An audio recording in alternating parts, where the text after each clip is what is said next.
आज़ाद समाज पार्टी के संस्थापक एवं सांसद चंद्रशेखर आज़ाद ने शुक्रवार को मेरठ में अपनी सत्ता परिवर्तन यात्रा मिशन 2027 के तहत मवाना में विशाल जनसभा की। यात्रा के दौरान उनके आगमन पर कार्यकर्ताओं ने जोरदार स्वागत किया और जगह जगह फूल मालाओं से उनका अभिनंदन किया। सांसद ने यात्रा की शुरुआत थाने तिराहे पर स्थित गुर्जर समाज मेहर भोज की प्रतिमा पर माल्यार्पण करके। इसके बाद उन्होंने अंबेडकर पार्क पहुंचकर डॉक्टर भीमराव अंबेडकर की प्रतिमा पर पुष्प अर्पित करे और श्रद्धांजलि दी। इस दौरान बड़ी संख्या में समर्थक मौजूद रहे। कार्यक्रम के दौरान चंद्रशेखर आज़ाद ने अपने 32 सूत्रीय एजेंडे का जिक्र किया और अपराध, पेंशन, बिजली, शिक्षा और चुनाव प्रणाली जैसे मुद्दों पर बात की।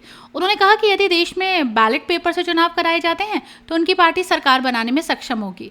उन्होंने ये भी कहा कि ईवीएम पर सवाल उठाते हुए उन्होंने आरोप लगाया कि मौजूदा व्यवस्था में पारदर्शिता की कमी है और लोकतंत्र को मजबूत करने के लिए चुनाव प्रणाली में बदलाव जरूरी है। यात्रा के दौरान भारी भीड़ से मेरठ रोड और आसपास के क्षेत्रों में यातायात प्रभावित हुआ। कई स्थानों पर जाम की स्थिति बनी, जिसे नियंत्रण में लाने के लिए पुलिस बल को तैनात किया गया। महिलाएं ये तो कहती हैं कि भैया गैस सिलेंडर महंगा हो गया, भैया बिजली महंगी होगी, भैया रसोई महंगी होगी, भैया खाने पीने का सामान महंगा हो गया है, भैया बच्चों का पढ़ाई जो है वो हमारे बस में नहीं रही है, बच्चों का इलाज हमारे बस में रहा, खुद का इलाज बस में रहा है, हम अपनी दवाइयाँ नहीं कर पा रहे। लेकिन महिला ये क्यों नहीं समझती कि इन सब चीजों को ठीक करने का मौका तो उन पर आता है। जब लोकतंत्र में चुनाव होते हैं तो उन्हीं के हाथ में बटन होता है कि भाई बटन दबा के आप ऐसे आदमी को ले आओ जो आपकी समस्या का हल कर दे। तो मैं सोचता हूँ महिलाएं इतनी कमजोर हैं या महिलाओं को जानबूझ के से दूर रखा गया। अब तो देश बदल रहा है। हम तो उन महापुरुषों को मानते हैं, बाबा साहब अम्बेडकर को, फूले जी को, साहू जी को, जो पेरियार साहब को, माँ सावित्रीबाई फूले को, माँ अवंतिकाबाई लोधी को, माँ झलकारी बाई को, माँ फातिमा शेख को, माँ रमाबाई को, माँ फूलन देवी को। हम तो उन महिलाओं को, वीरांगनाओं को, उन महापुरुषों को मानते हैं जिनमें बाबा साहब का कथन है कि मैं किसी भी समाज की तरक्की उस समाज में रहने वाली महिलाओं की तरक्की से मापता हूं। अगर महिला तरक्की कर चुकी है तो फिर महिलाओं पर चर्चा नहीं होनी चाहिए, और महिला आज भी अगर 2वें दर्जे की नागरिक बनी तो उन पर चर्चा होनी चाहिए। तो जो जिन चीजों पे हम काम कर रहे हैं या पार्टी हमारी जिन चीजों को करना चाहती है, मैं आपको मंच से तुम्हारा बताऊंगा, लेकिन मैं आपके सामने भी रखना चाहता हूँ। आप सुनना और महसूस करना कि दूसरे दलों से आजाद समाज पार्टी अलग क्यों, आजाद समाज पार्टी को पावर में क्यों आना चाहिए और आप उसमें क्या योगदान कर सकते हैं ये भी मैं बताऊँ। पहला मैं आजाद समाज पार्टी के विषय में बताता हूँ। हालांकि कई हमारी बहनें हैं, प्रियंका जैसी जो काम कर रही हैं सक्रिय, उसको तो जानती है, लेकिन तो आज तो मैंने घर की बहनों को भी नहीं छोड़ा, उनको कहा वो भी निकल के आए।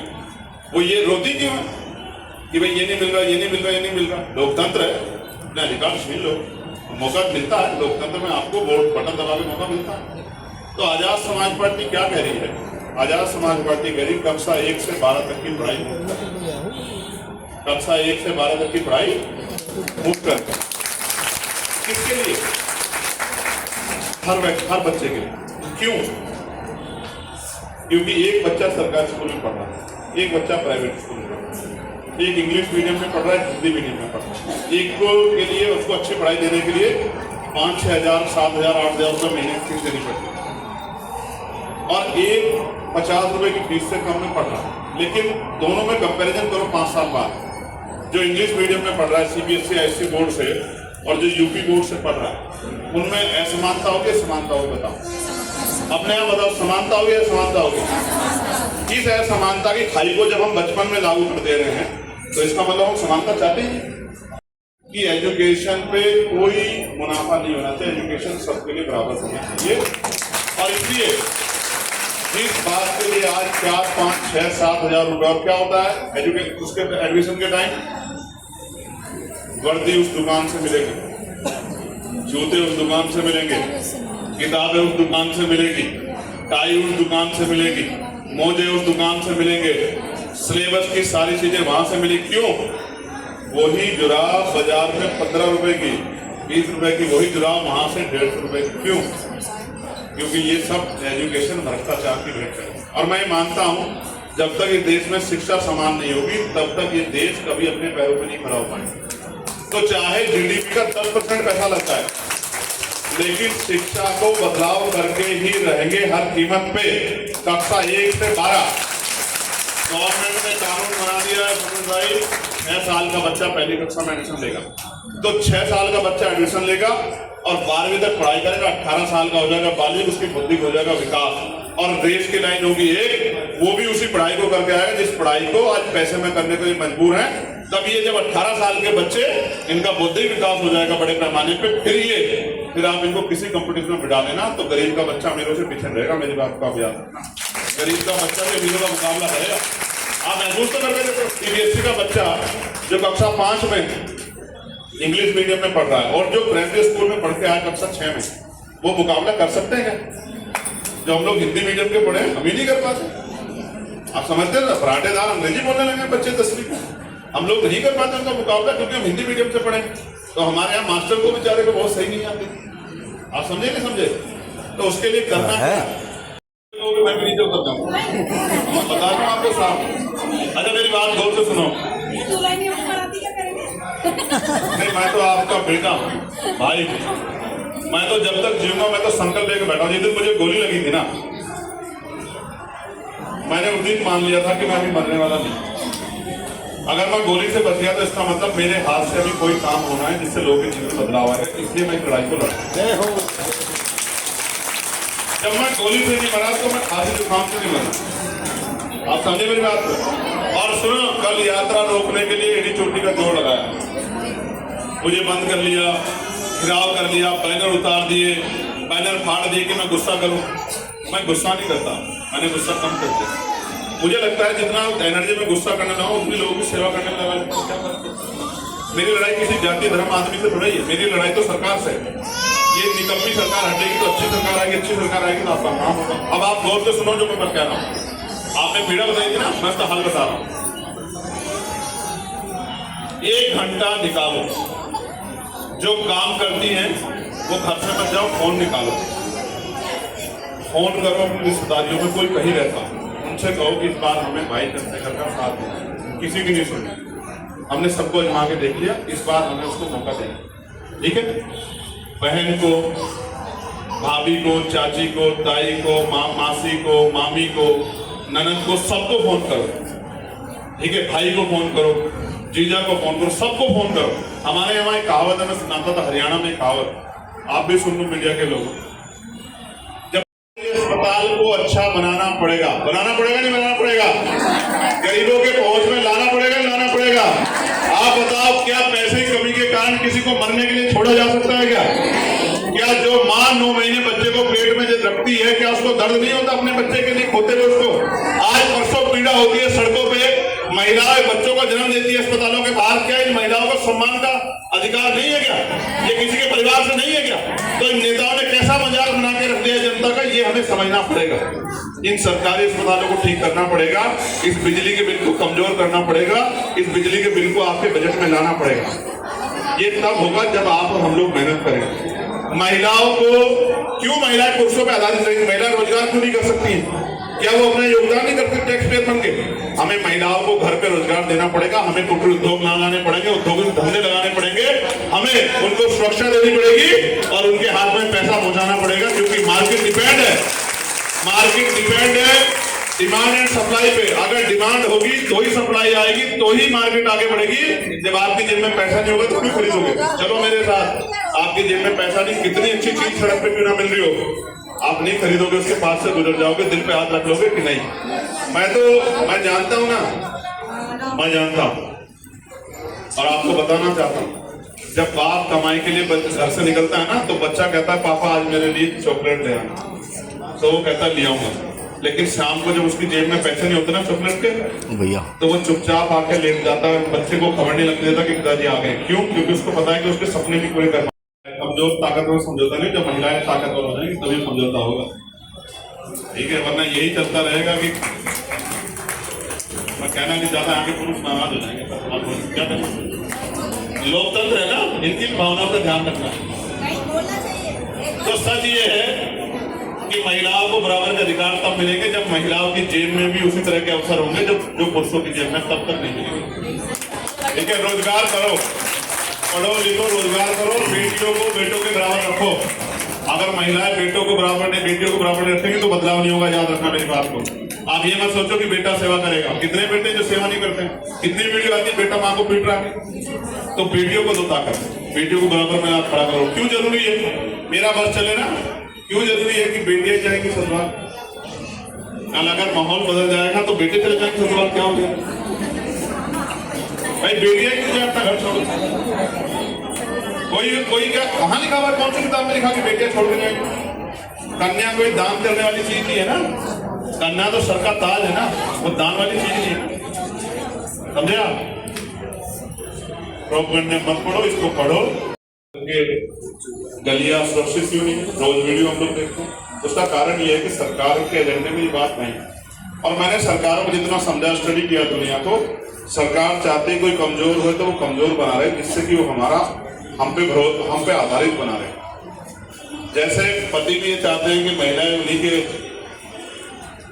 नेतृत्व में रहें, उन्हीं पे आधारित रहें, उन्हीं पे डिपेंड रहें। जैसे महिला कमाने लग जाती है तो फिर वो पति कहती है कि क्या आप ही थोड़ी कमाते, मैं भी तो कमाती हूँ। तो सरकारें चाहती है कि महिलाएं कभी डिपेंडेंट ना, महिला एक वर्ग है बड़ा, ना उसमें जाति है ना धर्म, महिला खुद में एक शक्ति। जेब में 20,000 रुपए होंगे तो आपको इस 1,000 रुपए संडे भी दुखेगा, याद रखना मेरी बात को। तो बहुत कुछ है जो करना है, लेकिन वो होगा तभी जब आप लोगों का आशीर्वाद मिलेगा, आपसे खैर नहीं होगा। तो बोलना सीखो। ये जो 32 मुद्दे लिखे ना, इसका 6 महीने प्रचार करा दो। मैं लिख के देता हूँ, गारंटी देके, माहौल बदल जाएगा। कोई नहीं चाहता इस बुरी, इसमें बेकारी लाचारी जिंदगी में जीना, कोई नहीं चाहता।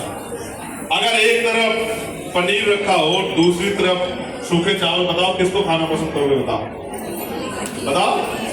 कोई नहीं चाहता उस सूखे चावल को खाना, मजबूर है वो लोग जो सूखे चावल खा रहे हैं, क्योंकि पनीर ऑप्शन में नहीं है। आज आपके पास ऑप्शन है, 6 महीने बाद नहीं रहेगा। सरकार अगर ना बदली, आपकी ताकत ना बनी, कोई और जो बैठा वही बैठ रहा है, कोई और आके बैठ गया, आपका अपना नहीं हुआ, तो आप मेरी बात पे याद ना, अगले 5 साल आपको ही सहना पड़ेगा। सेम नहीं है मेरा, या पाल कुमार की जो बेटी वो थी, नेशनल प्लेयर थी, वो उसको मार कर डाल दिया, उसकी बॉडी कितने का बरामद, किसी को परवाह पड़ी क्या? किसी को नहीं दुख रहा है, इसकी जारी है उसी को दुख रहा है। मैं तो तरस गया, कपसाड़ में आता हूँ, यहाँ और भी घटना थी उसमें आता हूँ, किसी को मार दिया तो मैं कहाँ जाऊँ अकेला। अब तो मैं आपके भरोसे हूँ कि मेरी बहनें जो है वो घर से निकल के थोड़ा सा मदद कराएं, उनको तो मैं तैयार कर दूंगा, नौजवानों को, उनकी चिंता मत करें, मैं बड़े बुजुर्गों को भी। लेकिन जब तक ये महिलाएं तैयार हैं तब तक की बात बनेगी। बोलना सीखो, पिछलग्गू मत बनो। मेरे द्वारा लिखी गई एक भी बात आपको ऐसी लगती है पूरी नहीं हो सकती, मुझसे खड़े होकर पूछो कि भैया ये कैसे पूरा कर दोगे, मैं दूंगा जवाब उसका। मैं पढ़ा लिखा व्यक्ति, वकील, जवाब दूंगा आपके सारे सवालों का। लेकिन जब तक आप खड़े होकर काम नहीं करोगे तब तक नहीं बदलेगी स्थिति। तो मैं सारी माओ बहनों को यहाँ पहुंचने पर उनका धन्यवाद करता हूँ। मैंने आपको किसी विशेष कारण से यहाँ बुलाया। वो विशेष कारण ये है कि हम लोग बड़े बड़े कार्यक्रम करते हैं जिसमें लाखों लोग होते हैं, कई बार हजारों लोग के कार्यक्रम भी करते हैं, पद यात्राएं भी करते हैं, और भी कई कार्यक्रम करते हैं। मैंने महसूस किया है कि ये जो वर्ग है जिसको महिला कहते हैं, ये बेचारे जहाँ बैठे रहते बैठे रहते। अच्छा, ये उठती भी नहीं है, इनको कहना भी नहीं पड़ता कि आप बैठ जाओ, आप ये मत करो, ये कुछ नहीं करती है, आराम से सुनती है, फिर अपना घर चले जाए। लेकिन मेरा मानना है कि महिलाओं की जिम्मेदारी सिर्फ इतनी नहीं। जब हम महिलाओं को आधी आबादी कहते हैं तो हम जो लोग बाबा साहब अम्बेडकर को, फूले साहू जी को मानने वाले लोग, जिन्होंने, क्योंकि दुनिया का एक अटल सत्य ये है कि सबने जन्म तो माओ से लिया है। मैंने तो अभी तक मेडिकल साइंस में भी इस तरह का वो नहीं देखा कि भाई ये उपलब्धि किसी और को मिल गई हो। भाई चाहे कोई कितना ही बड़ा ताकतवर हुआ हो, देश के प्रधानमंत्री हुए हैं, राष्ट्रपति हुए हो, सेना के सेना नायक हुए हैं, इंजीनियर हुए हैं, डॉक्टर हुए हैं, साइंटिस्ट हुए, जन्म तो एक महिला से लिया। तो मैं तो जब अपने दूसरों से देखने से पहले अपने घर की तरफ देखता हूँ तो मुझे समझ आता है कि माँ जितना ताकतवर कोई नहीं, महिला जितना ताकतवर कोई नहीं। तो मुझे लगा कि आपके लिए अलग मंच होना चाहिए, जहाँ आप ही नेता हो, आप ही श्रोता हो, आप ही को सुना जाए, आप ही को बताया जाए क्या हो। अभी क्या हुआ, ये बात मेरे मन में कहाँ से आई, क्योंकि एक झूठ फैलाया गया। और झूठ क्या था? झूठ ये था कि विपक्ष के सांसदों के घर पे 5-5 दिन तक आंदोलन हुआ, महिलाओं ने प्रोटेस्ट की। और प्रोटेस्ट क्या हो रहे थे कि विपक्ष के सांसदों ने महिला आरक्षण बिल को पास होने में विरोध दर्ज कराया। तो मुझे लगा कि ये कितनी भोली बहनें हैं कि इनको कुछ भी बता दिया, इन्होंने कुछ जानने की कोशिश ही नहीं की। मैं आपकी जानकारी के लिए भी बता, महिला आरक्षण बिल 2023 में पास हो गई कि 33% महिलाओं को उसमें हिस्सेदारी मिली। अगर 100 सीटें हैं लोकसभा की या विधानसभा की तो 33 महिलाएं उसमें आएंगी। तो महिलाओं को कमर कस देनी चाहिए। अगले 1-2 साल बाद जब वो इम्प्लीमेंट होगा तो महिलाओं की भागीदारी बढ़ जाएगी। लेकिन सच सिर्फ इतना नहीं, जब मुझे मौका मिला तो मैंने लोकसभा में ये बात कही कि 33% पर्याप्त नहीं। जब आधी आबादी है तो हिस्सेदारी भी आधी ही मिलनी चाहिए। 50% महिला आरक्षण होना चाहिए, 50% पुरुष हो, 50% महिलाएं। जब आधी आबादी बराबरी में वहां आएगी तभी वो अपने हितों की रक्षा कर पाएगी।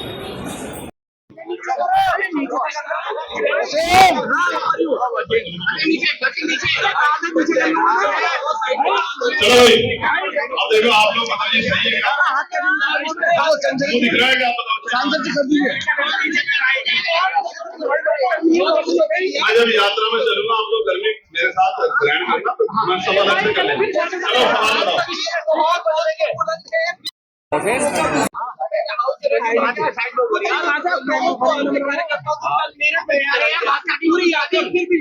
आप ये समझिए, आप पहली बार देख रहे हो जिस पार्टी की रैली है उसके कार्यकर्ताओं को उसके नेताओं को डिटेल कर जाएगा। इसका मकसद ये है कि अगर यात्रा भी हो तो संदेश ऐसा जाए कि लोग ये सोचा समझा प्लान है, इसको समझते हैं। लेकिन हम सारा काम कानून के दायरे में कर रहे हैं, इसलिए हमें किसी चीज से घबराने की जरूरत नहीं। उत्तर प्रदेश में परिवर्तन होकर ही रहेगा, मेरी बात को नोट करो। कारण उत्तर प्रदेश की सबसे बड़ी आबादी है नौजवान इस सरकार में सबसे ज्यादा पीड़ित है। पेपर लीक हो रहे हैं, भर्तियों में घोटाले हो रहे हैं, SSC हो, नीट हो, पुलिस का पेपर हो, हर पेपर में घोटाले हो रहे हैं। कोई चीज छिपा नहीं। आपके परिवारों में भी आपके छोटे भाइयों का सब नहीं है, वो भी मेहनत कर रहे हैं 8-8 साल से। लेकिन जिसका सोर्स है, जिसके पास पैसे हैं, जो पेपर को जितना अच्छा लीक करा सकता है उसका आंसर बनेगा तो खराब हो जाएगा। दूसरा सबसे बड़ी बात है, उसके बाद दूसरी बड़ी आबादी है वो है महिलाएं। महिलाओं को इन्होंने धोखे में रखा क्या कह के, महिलाओं को इन्होंने धोखे में रखा क्या कह के कि महिलाओं का 33% आरक्षण का विरोध विपक्ष ने किया, जबकि सच ये है, आप सब पत्रकार साथियों, 33% आरक्षण 2023 से पार्लियामेंट में पास हो गया। इम्प्लीमेंट कराने का काम केंद्र सरकार का, जब चाहे करा दे। मैं कह रहा हूं 33% नहीं 50% आरक्षण देना चाहिए महिलाओं, ठीक है। और आगे बढ़ो, महिला सुरक्षित है। हम मेरठ में बात करेंगे, हम नहीं जाए पूरे प्रदेश में।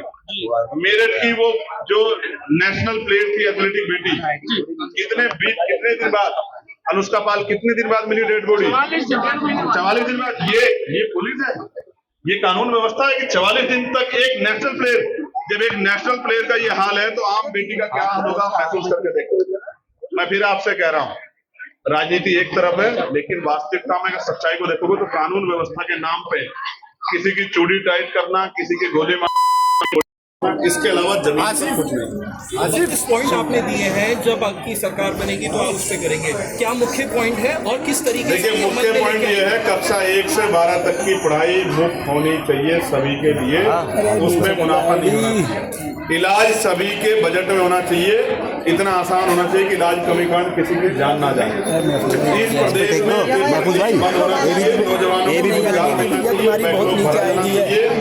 आशा, आंगनबाड़ी,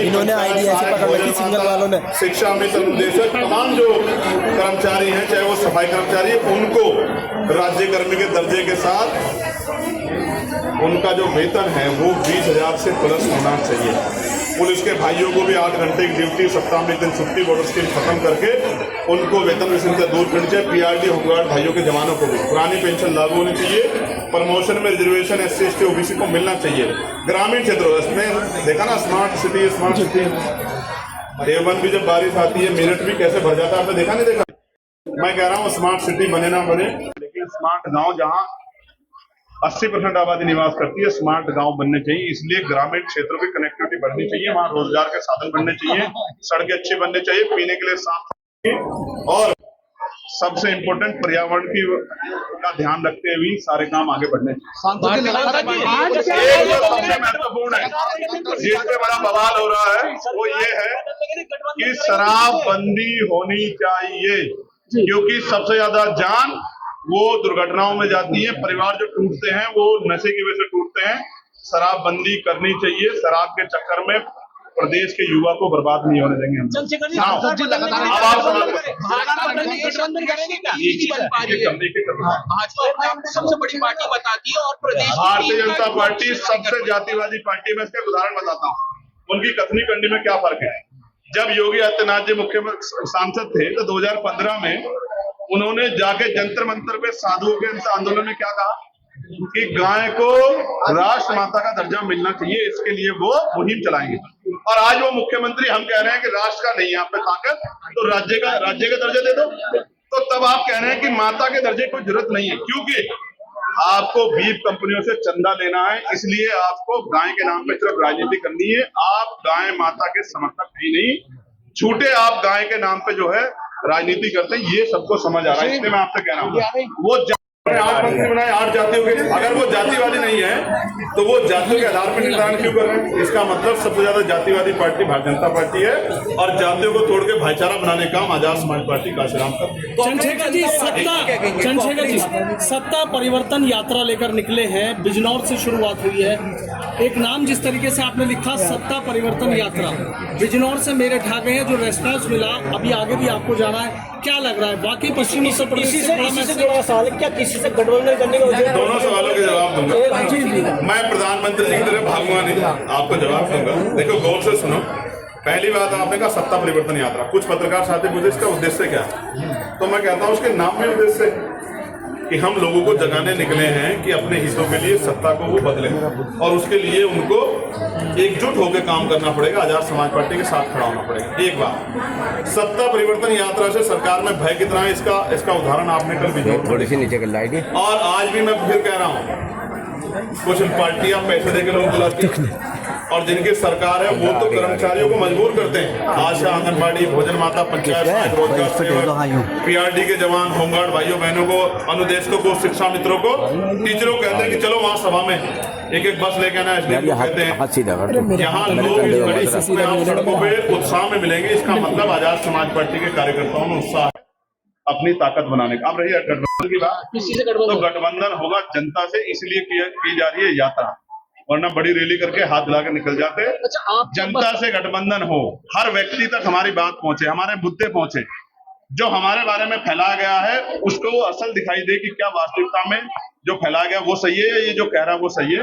मैं एक अवसर मांग रहा हूं मुझे काम करके दिखाने का, फिर आप सवाल करना कि चंद्रशेखर काम कर पाए नहीं।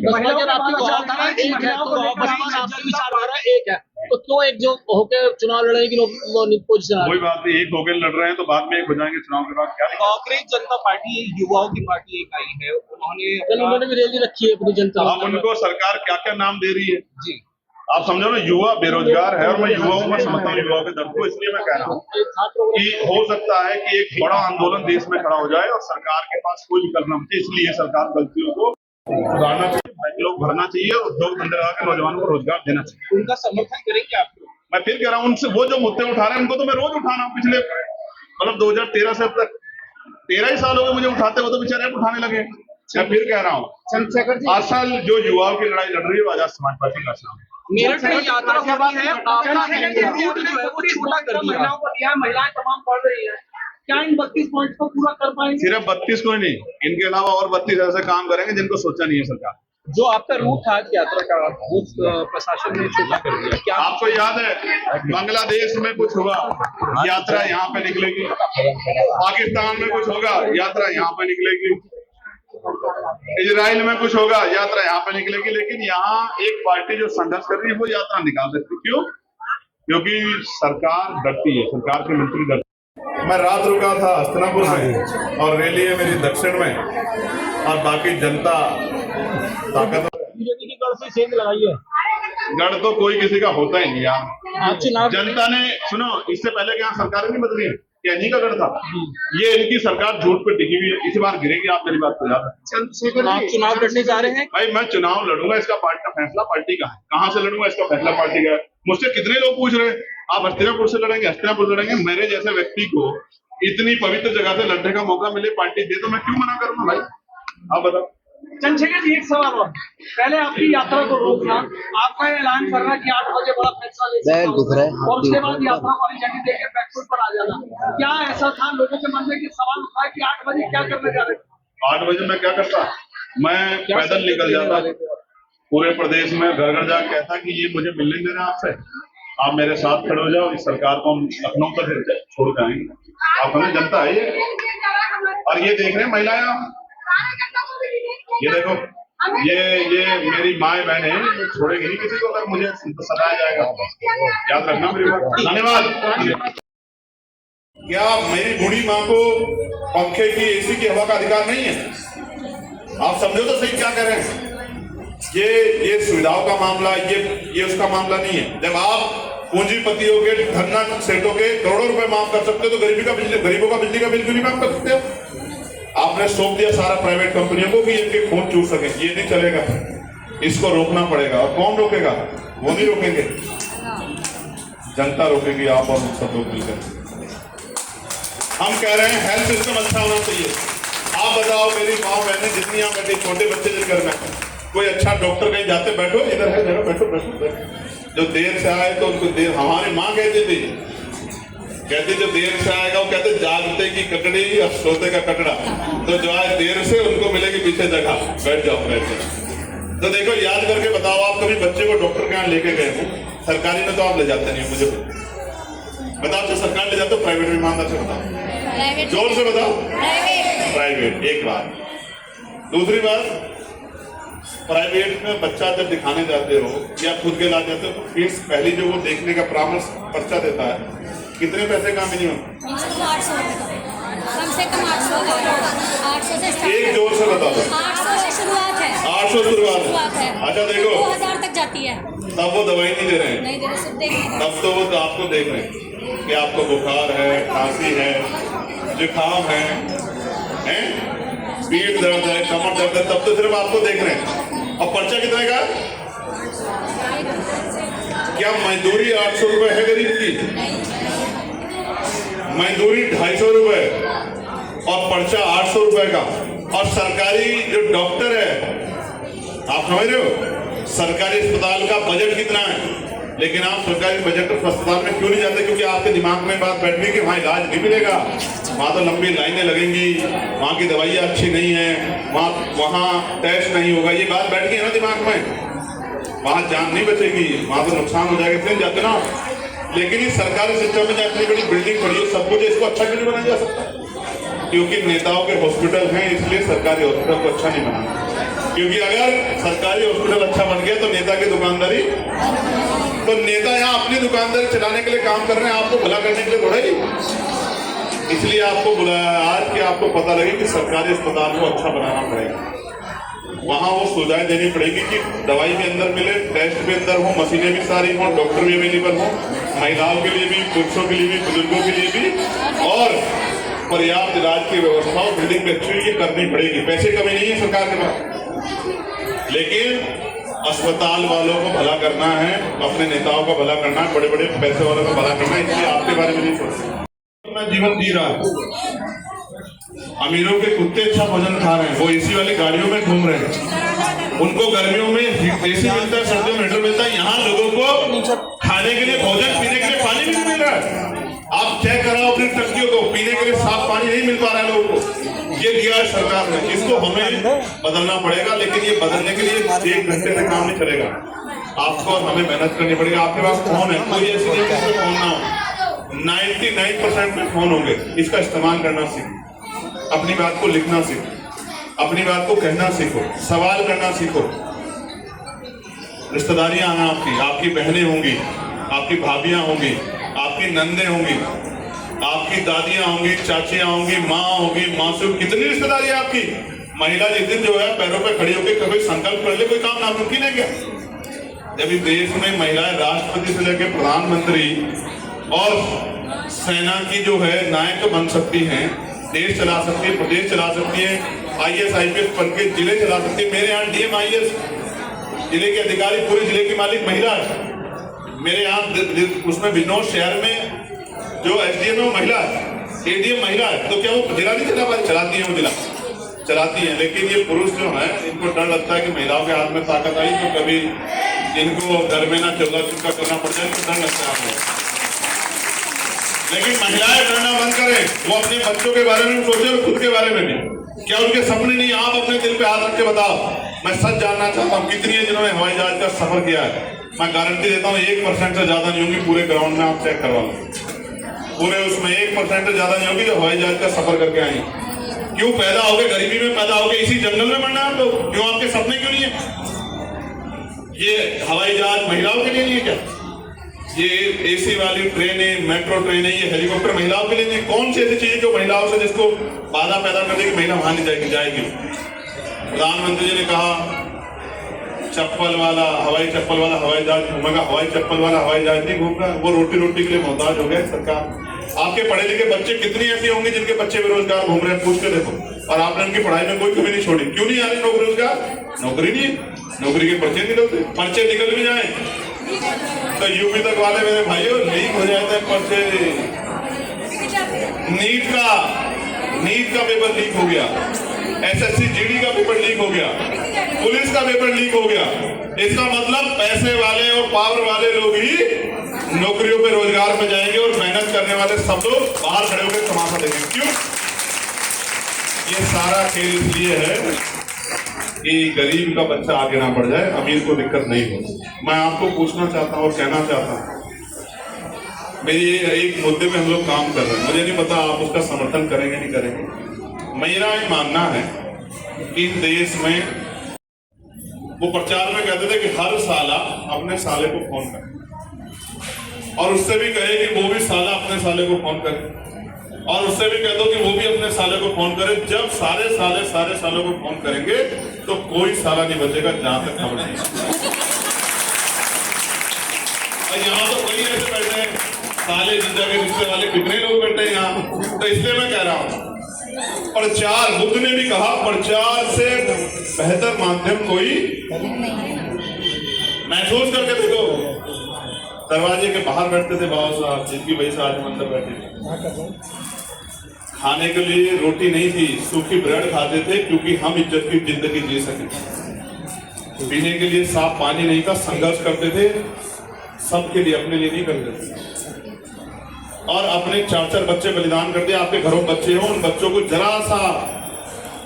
जरा सी सुई चुभा को देखो, आपकी सांसें फट जाएंगी माओ की। मैं जानता हूँ माओ के दर्द को। अपने 4 बच्चे बलिदान कर दिए बाबा साहब ने कि हमें इज्जत की जिंदगी मिले। और उन बाबा साहब का सपना अधूरा है। हम लोग चैन से नहीं सो सकते हैं।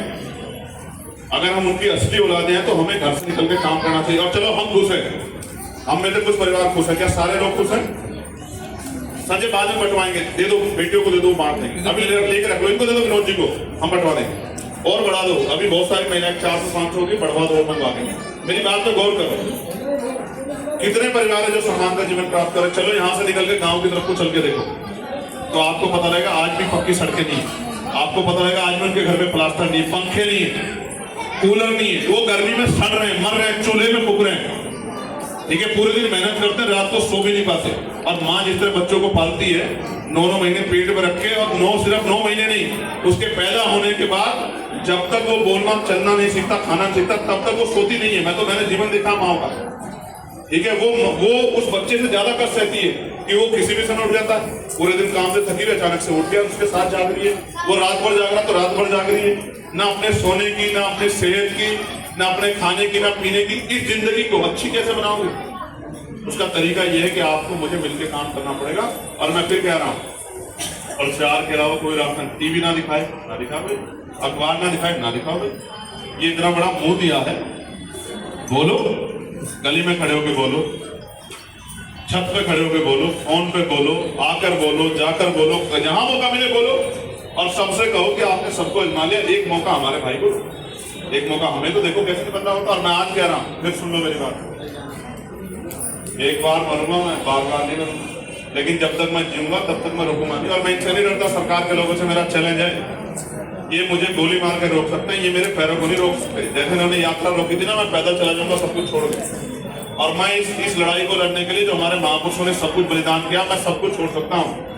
मैं अपना परिवार भी छोड़ सकता हूँ, अपना सुख चैन भी छोड़, सब कुछ छोड़ सकता हूँ, क्योंकि मैं डॉक्टर बाबा साहब अम्बेडकर का नहीं हूँ। याद रखना मेरी बात को, ये मुझे नहीं रोक सकते, ये सारे मिलकर नहीं रोक सकते मुझे, ये मेरे मुकाबले काम नहीं कर सकते। और मैं झूठ से नहीं था, मैं जो आज कह रहा हूँ, मैंने जो पर्चे में लिखा है इसको मैं करूंगा, आपके आशीर्वाद से, आपके प्यार से मैं इसको करूंगा जो मैंने पर्चे में लिखा। 32 बिंदु हैं इसमें, और ये 32 बिंदु जिस दिन होंगे उत्तर प्रदेश में, मैं कहता हूँ आपकी आंख में आंसू नहीं आएगा मेरी बात को। अभी आप दिखवा दो, मैं आपको 5 किलो राशन नहीं लिखा मैंने उसमें, लेकिन मैंने दिखा कि आपके पढ़े लिखे बच्चों को इतना काबिल बनाएंगे कि 50,000 रुपए का रोजगार करेंगे। मेरी बात को आप याद रखें, मैं घरों तक रोजगार कि बस्ते का बोझ लेके नहीं आना पड़ेगा, बच्चे को वही किताबें उसकी अवेलेबल होंगी, वही उसकी कॉपी अवेलेबल होगी, वही उसकी पढ़ाई होगी, उसको देंगे iPad पढ़ने के लिए भी। घर पे जाओ, इसको काम करके लेके आओ, उसका बोझ कम करेंगे, उसका दबाव कम करेंगे। आप महसूस तो करके देखो, मजबूत लोग भेज देंगे बस से, रिक्शा से, अपनी गाड़ी से, गरीब का बच्चा कैसे जाएगा? इतना 8 किलो का वजन ठान के बेचारा वैसे ही स्कूल जाते थे, पसीना आ जाएगा, और फिर वो ऐसे 1 किलोमीटर चल के आएगा तो कहां से उसमें एनर्जी बचेगी? आप समझे सारा खेल क्या है? देखो, जिन प्राइवेट स्कूल में आपके बच्चे पढ़ते हैं ना, उसके अध्यापक की फीस है 15,000 से 20,000 रुपये महीना, और जो सरकारी स्कूल के अध्यापक उनकी फीस पता है कितनी है? 70-80 हजार रुपये महीना। फर्क क्या है? तनख्वाह तो इनको ज्यादा मिल रही है, उनकी तनख्वाह में तो 4 टीचर आ जाएंगे। फर्क ये है कि उनको लगा दिया है जनगणना, उनको लगा दिया है पोलियो, उनको लगा दिया है और किसी काम में, उनको लगा दिया है SIR में, उनको लगा दिया है और किसी काम में, वो बेचारे उसी काम। अच्छा, और भी छोड़ो, ये सरकार तो और आगे निकल गई है। ये सरकार क्या करती है, ये तो अपनी रैलियों में, जैसे आप तो घर के लोग आए हो, ये अपनी रैलियों में आशा बहनों को, आंगनबाड़ी बहनों को, भोजन माताओं को, पंचायत सहायकों को, समूह की बहनों को, और तो और जिन्होंने मकान का लाभ मिला है उनको, जिनके स्कूल है उनको, सब लोगों को कहते हैं, टीचरों को कहते हैं, सहायिकाओं को कहते हैं, शिक्षा मित्रों कहते हैं, चलिए दिल्ली में वरना नौकरी चली जाएगी। ये सरकार है, तो ये तो डराने वाली सरकार है। ये तो महिलाओं को, किसानों को, नौजवानों को, मजदूरों को और मजबूर बनाकर डरा के अपना राज करना चाहती है। और देती क्या है? 5 किलो अनाज। क्या 5 किलो अनाज जब ये नहीं देते तब लोग रोटी नहीं खाते थे क्या? लेकिन 5 किलो अनाज कितने पैसे का पड़ता है बताओ? कोई एक बहन बता दो, कितने पैसे का आता है 5 किलो अनाज? गृहिणियां हो, घर चलाती है, 150 रुपए का। और सिलेंडर पे कितने पैसे बढ़ाए इन्होंने? कमर्शियल पे बढ़ाए 893 रुपए थी, 993। हाँ, ये देखो गृहिणियां बता रही है ना, आप महसूस करके देखो। एक सिलेंडर महीने में 1,000 रुपए बढ़ा दिए और आपसे 150 रुपए का अनाज आपको दे दिया। और उसके अलावा टैक्स, आपने फोन खरीदा इस पर टैक्स है, आपने ये जो कैप खरीदी इस पर टैक्स है, आपने जो गले पहना इस पर टैक्स है, ये जो चश्मा पहना इस पर टैक्स है। मैं कहना नहीं चाहता, मगर बहनों में हूं तो कहूंगा भाइयों में, ये जो लिपस्टिक आप लगाते हैं इसमें टैक्स लगता है, ये जो सिंदूर आप लगाते हैं उसमें टैक्स लगता है, ये जो जूते आप पहनते हैं उसमें टैक्स लगता है, ये जो कपड़े आपने पहने उनमें टैक्स लगता है, ये जो कान में झूमर पहने उनमें टैक्स लगता है। कोई चीज ऐसी नहीं, यहाँ पानी की बोतल आई उसको उठा के देखो उसमें टैक्स है। यहाँ पेट्रोल डीजल पे सेस वैट तमाम तरह के टैक्स लगे हैं, रोड पे टोल टैक्स लेते हैं, हर चीज पे टैक्स है, जीएसटी लगी हुई है। अगर कोई सामान 1 रुपए का है तो उस पर पहले 28% जीएसटी थी, यानी कि 2.80 पैसे जो हैं वो जा रहे थे सरकार को टैक्स के रूप में। इतना टैक्स देने के बाद भी ना सुविधाएं, ना बिजली टाइम पे मिल रही। बिजली का बिल क्या है आज हाल? प्रीपेड मीटर लगाओ, और क्या कह रही थी सरकार? जितना पैसा गिरोगे उतनी बिजली मिलेगी, और ना हो मेरे पास पैसा तो बिना बिजली के रहो। ने किया है वो नशे ने की, नशे 70% जो घर टूटते हैं वो नशे की वजह से टूटते हैं। 70% जो सड़क दुर्घटनाएं होती हैं वो नशे की वजह से होती है। अगर बेटा माँ के खिलाफ या पिता के खिलाफ खड़ा हो गया है तो इस नशे की वजह से खड़ा हो गया। इस नशे को हमें खत्म करना है अपने बच्चों की रक्षा के लिए, उनके परिवारों की रक्षा के लिए, उनको सम्मान का जीवन। अच्छा सुनो, अमीर लोग तो फिर भी सर्वाइव करे, गरीब क्या है 400 रुपए कमाए और 150 भी शराब पिया, अब पत्नी ने कुछ कहा तो जाके उसको दे थप्पड़ दे। ठीक है, सामाजिक अपमान, ये कोई जीवन है क्या? ये कोई जीवन है? महिला करने के लिए पैदा हुई क्या? पुरुष भी छोड़ना चाहते हैं, लेकिन मैं कह रहा हूँ जब कहते ना कहावत है, ना रहेगा बांस ना बजेगी बांस।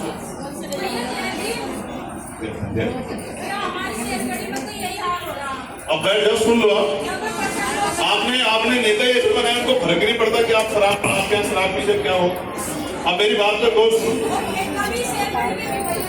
जितने से शराब के ठेके खुले बस्तियों में, आज लिखो मेरी बात को, जैसे राज बनेगा सबके खोल देंगे, लाइब्रेरी बंद कर देंगे, उस दिन मेरी बात को याद रखना।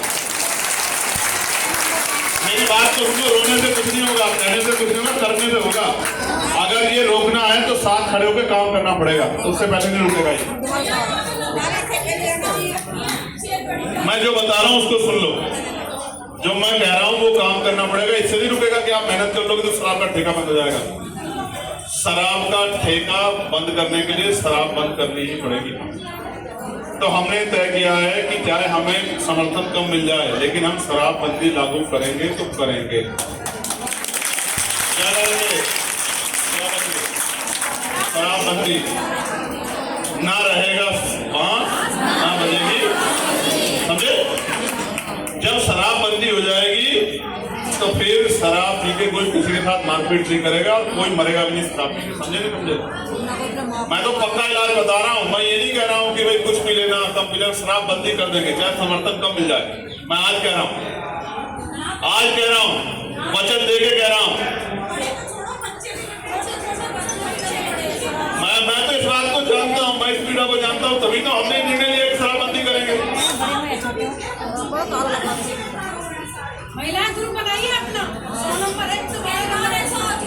अब आपस में बात मत करो। देखो, हर घर में बहुत सारी दिक्कतें हैं, लेकिन उनको दिक्कतें को हल करने के लिए पॉलिसी बनानी पड़ेगी, तब जाके वो हल होगी। मैंने आपसे क्या कहा, आप लोग मेहनत करके राजकाज बनवाओ, हम लोग शराबबंदी लागू कर देंगे। अब समझे नहीं समझे? मेरी उम्र कितनी है? 40 साल। मेरी 75 साल तो है नहीं, 70 साल कि भाई मुझे आखिरी आपसे बात करनी है, इसके बाद कोई मुझे मौका नहीं चाहिए। ऐसा तो है नहीं कि मैं 10 साल 5 साल बाद बूढ़ा हो जाऊंगा, दोबारा आपके बीच आऊंगा नहीं। मुझे तो अभी जितने दिन मेरी उम्र है मुझे सेवा करनी है आपकी, चाहे मैं 10 साल जीऊँ, चाहे 20 साल जीऊँ, चाहे 30 साल जीऊँ। तो अगर मैं आज आपसे झूठ बोल दूंगा तो कल आपसे आप कैसे मिलाऊंगा बता दें। तो मैं जो बात आपको कह रहा हूँ मैं उसको करूंगा, ये बात भी मैं आपको कह रहा हूँ, समझे मेरी बात को? आपने इतने दिन तकलीफ सह ली है, मैं भी जानता हूँ कि आज हमारे बच्चे जो हैं 12-14 साल के बच्चे शराब पी रहे हैं, मैं जानता हूँ। और वो शराब नहीं पी रहे, वो जहर पी रहे हैं। ये साइलेंट पॉइजन है और 5 साल बाद पता लगेगा कि उनमें खड़े होने की शक्ति भी खत्म होगी, मैं जानता हूँ।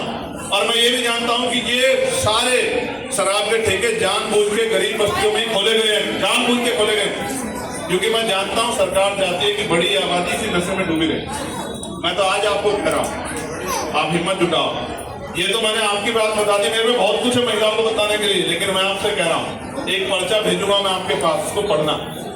वो पर्चा कहाँ यहाँ है क्या विनोद जी? वो पर्चे बना के इनको बढ़वा देना, ठीक है? एक बात। दूसरी बात, अब आपसे मुझे क्या मदद चाहिए? ये सारा काम फ्री में तो नहीं होगा, क्यों भाई? फ्री में तो नहीं होगा, बताओ फ्री में होगा क्या सारा काम?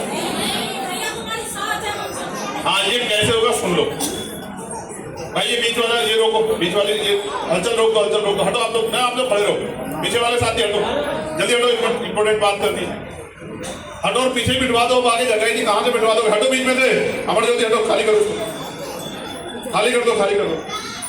बहुत अच्छा, बहुत अच्छा। मैंने यहाँ पुरुषों को कम आने से रखा, वरना तो भैया आके बैठ जाते साथ।